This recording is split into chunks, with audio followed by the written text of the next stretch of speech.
Hey guys, it's Ann over here in my 3,000 square foot farmhouse built in the 1700s, and I've decorated this thing for fall like you wouldn't believe.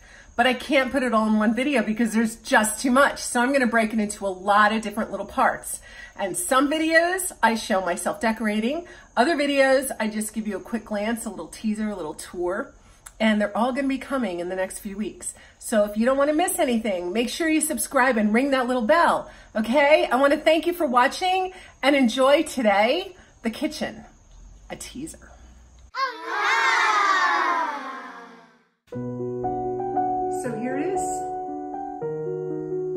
I just went nuts and I went through and I took everything off the shelves and cleaned them and then put things all over the shelves, just making a scene that said fall baking. I don't know why it needed to say fall baking, but there's something about bakeries and baked goods and hot apple cider donuts that just says fall in New England.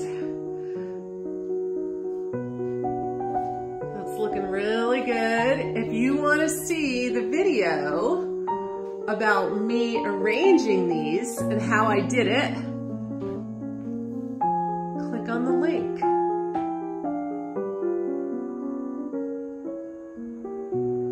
A lot of what I have here came from the Target dollar section. You'll recognize it. And then it's put in with thrifted items, gifted items, a few things from Michael's, some antiques. I think you have to put together the combination of everything. You can't just use like Michael's and Target because then it looks kind of cheesy. You have to add other things to it. So I started with this fresh baked bread sign, and I cannot say that. Fresh baked bread. And that's what I felt I needed in the kitchen, and that's what I sprungboard out of. So I picked that up at Profound Market this weekend.